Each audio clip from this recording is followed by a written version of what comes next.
Welcome to voice of English literature viewers. आज हम John Keats की एक poem ode on a Grecian urn को एक्सप्लेन करेंगे। ये पोएम उन्होंने एक यूनानी गुलदान पे नक्श की हुई पिक्चर्स पे लिखी थी, जो कि बहुत ही खूबसूरती से उन्होंने लिखा। इस पोएम के 2 स्टैंजास हम अपने पहली वीडियो में एक्सप्लेन कर चुके हैं। अगर आपने वो वीडियो नहीं देखी तो आपको उसका लिंक डिस्क्रिप्शन में मिल जाएगा, आप देख लीजिएगा। आज हम उसके 3rd स्टैंजा से स्टार्ट करते हैं।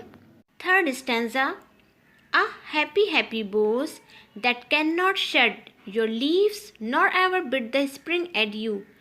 अब यहाँ पे जॉन कीट्स उन बोज यानी उन शाखों को मुखातिब करके कहते हैं कि ए खुश शाखें, तुम हमेशा खुश रहोगे क्योंकि तुम्हारी लीव्स कभी झड़ेंगे नहीं और तुम्हें बहार के मौसम को कभी भी अलविदा कहना नहीं पड़ेगा। एड्यू का मतलब होता है अलविदा कहना। एंड हैप्पी मेलोडिस्ट अनवियरिड, और कभी भी तुम थकोगी नहीं। अनवियरिड कभी भी ना थकना। For ever piping songs for ever new, तुम्हारे ऊपर जो पाइपिंग सॉन्ग बजाते हुए नज़र आ रहे हैं वो कभी पुराने नहीं होंगे, हमेशा नए रहेंगे। More happy love more happy happy love, तुम्हारे ऊपर जो लव दिखाया जा रहा है वो हमेशा खुश ही नज़र आएगा, उस पर कभी भी सैडनेस का साया नहीं पड़ेगा। For ever warm and still to be enjoyed, और तुम्हारे ऊपर मैन एंड वुमेन जो उनका लव है वो हमेशा वार्म रहेगा और वो उसमें हमेशा खुश रहेंगे। For ever painting and for ever young, even जो पेंटिंग के ऊपर लड़कों की जो सांसें उखड़ती हुई दिखाई जा रही हैं, पेंटिंग का मतलब सांस उखड़ना, वो भी हमेशा वैसी ही रहेंगी और वो हमेशा यंग रहेंगे।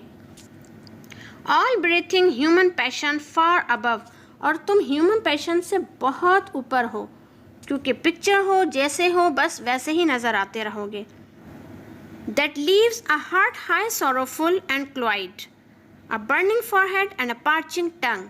यहाँ वो इस पिक्चर्स को देखते हुए थोड़े से गमज़दा होते हुए कहते हैं कि तुम्हें देखते हुए हमें थोड़ा सा दुख होता है क्योंकि तुम कभी नहीं बदलोगे, और हमें इस बात का दुख होता है और इस दुख को लेके हमारा फॉरहेड जलता है और हमारी टंग यानी कि ज़बान जो है सूखती है। पार्चिंग का मतलब सूखना।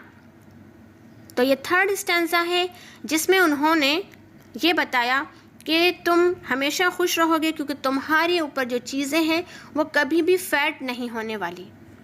4th पे चलते हैं। 4th स्टैंजा में उन्होंने एक पिक्चर खींची है एक टाउन की, जहाँ पे कुछ लोग एक गाय को कुर्बानी देने के लिए ला रहे हैं। तो स्टार्ट करते हैं। Who are these coming to the sacrifice, वो पूछते हैं अपने आप से कि ये जो पिक्चर पे नज़र आ रहे हैं कुछ लोग जो कुर्बानी के लिए कुछ लेके आ रहे हैं, वो कौन है। To what green altar, altar कहा जाता है उस जगह को जहाँ पे कुर्बानी दी जाती है। ओ मिस्टीरियस प्रीस्ट, वो एक मिस्टीरियस प्रीस्ट जो उसमें नक्श है उसको मुखातिब करके कहते हैं कि बताओ ये कौन है और इस ऑल्टर पे कुर्बानी देने के लिए कौन लोग आ रहे हैं। Lead'st thou that heifer lowing at the skies, lead'st कहते हैं पहले, यानी कि पहले तुम उस गाय को, हैफर का मतलब होते हैं काऊ या बछड़ा, उसको लेके आ रहे हैं। And all her silken flanks with garland dressed, और उस गाय को, यानी फ्लैंक का मतलब होता है उस गाय का जिस्म, उसको बहुत ही अच्छा सजाया हुआ है और उसके ऊपर एक हार पहनाई हुई है। उसको बहुत ज़्यादा इसलिए सजाया है क्योंकि उसकी कुर्बानी दे रहे हैं। What little town by river or seashore or mountain built with peaceful citadel।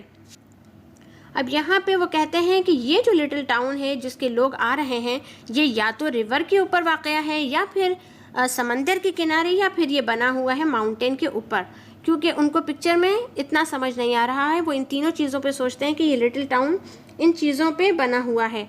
Citadel का मतलब होता है टाउन, लेकिन ये बहुत ज़्यादा पीसफुल है, खामोश है बिल्कुल। Is emptied of this folk this pious morn, तो वो कहते हैं कि ये पूरा जो है बिल्कुल खाली लग रहा है क्योंकि तमाम फॉक, तमाम लोग जो हैं उस पायस मॉर्न, उस अजीम सेक्रीफाइस के लिए इकट्ठे हैं। And little town Dai streets for ever more, अब ये टाउन से फिर मुखातिब होकर कहते हैं कि तुम्हारी गलियां जो हैं बिल्कुल खामोश हैं।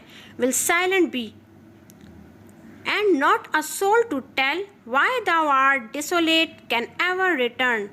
अब फिर वो कहते हैं कि यहाँ मुझे कोई ऐसी ज़िंदा रूह नज़र नहीं आ रही जो मुझे बता सके कि यहाँ पे इतना सन्नाटा, इतनी खामोशी क्यों है। डिसोलेट का मतलब खामोशी, या फिर हम उसको सैडनेस भी कह सकते हैं। तो ये स्टेंजा, इस स्टेंजा में उन्होंने एक पिक्चर जो देख के उसकी कहानी बनाई है कि वहाँ पे कुछ लोग जो है सेक्रीफाइस कर रहे हैं गाय का, जिसकी वजह से पूरा टाउन खामोश है और उसमें सन्नाटा नज़र आता है। Fifth stanza, O Attic shape fair attitude with brede. अब यहाँ पे वो एटिक से कहते हैं इस वैस को। एटिक का मतलब होता है कोई बहुत ही खूबसूरत बनाया हुआ शाहकार, और ब्रेड कहते हैं किसी टाउन को। तो कहते हैं कि बहुत ही खूबसूरती से बनाया हुआ तुम्हारे ऊपर town of marble man and medians over road.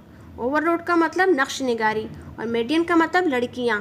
तो तुम्हारे ऊपर मार्बल के मैन और वुमेन बनी हुई हैं जो कि बहुत खूबसूरती से नक्श हैं। With forest branches and the trodden weed. Trodden weed भी पोर्ट्रेट को कहते हैं, जंगली पोर्ट्रेट यानी कि जिसमें दरख्त वगैरह नज़र आए, तो वो तुम पे नक्श हैं। Thou silent form dost tease us out of thought. Dost भी डू से निकला है, ओल्ड है, ओल्ड इंग्लिश में है। तो वो कहते हैं कि तुम्हारी जो खामोशी है, सिर्फ पिक्चर्स हैं तुम पे, ये हमें सोचने पे मजबूर करती हैं। As doth eternity cold pastoral. वो कहते हैं तुम्हारी इटर्निटी यानी कि तुम हमेशा रहने वाले हो, तो तुम एक कोल्ड पेस्टोरल हो, हर चीज़ तुम पे ठंडी है, मतलब खामोश है, तुम इमोशनलेस हो। When old age shall this generation waste. अब यहाँ इस लाइन में वो कहते हैं कि मेरी जो जनरेशन है जो इस वक्त चल रही है, ये जॉन कीट्स कहते हैं कि मेरी जनरेशन जो इस वक्त चल रही है ये ख़त्म हो जाएगी। Thou shalt remain in midst of other woe than ours a friend to man to whom thou सेस्ट।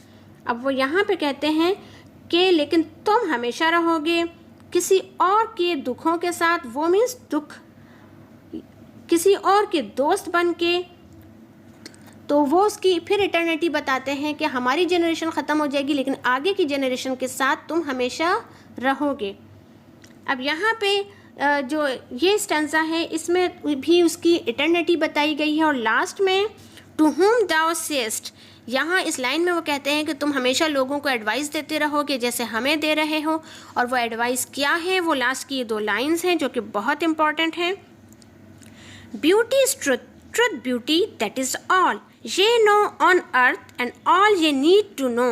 अच्छा, ये लाइन बहुत इंपॉर्टेंट है, ये फ़िलोसफिकल लाइन है जो कि जॉन कीट्स कहते हैं कि वो मार्बल का बना हुआ गुलदान मुझे कह रहा है, ये एडवाइस दे रहा है कि असल जो खूबसूरती है वो सच्चाई की है। और वो आगे ह्यूमन बींग्स के लिए भी ये फ़िलोसफिकल स्टेटमेंट है कि ज़मीन पे चलने वाला हर ह्यूमन बींग ये बात जान ले कि असल खूबसूरती ट्रुथ की होती है। जॉन कीट्स ने इस पोएम में 3 चीज़ों पे फोकस किया है, art, beauty and truth. Art उन्होंने उस पेंटिंग के बारे में की जो कि उस गुलदान पे बना हुआ बेइंतहा खूबसूरत नक्श निगारी जो कि बहुत खूबसूरत लग रही है और कभी फेड नहीं होगी क्योंकि वो सब पिक्चर्स हैं। सेकंड, ब्यूटी और ट्रुथ को उन्होंने कंपैरिजन किया है कि असल ब्यूटी वही होती है जो कि ट्रुथ हो। तो होप कि आपको ये पोएम अच्छी तरह क्लियर हो गई होगी। वीडियो अगर पसंद आई और समझ आई तो इस वीडियो को सब्सक्राइब कीजिए, लाइक, शेयर एंड कमेंट्स कीजिए। Thank you so much.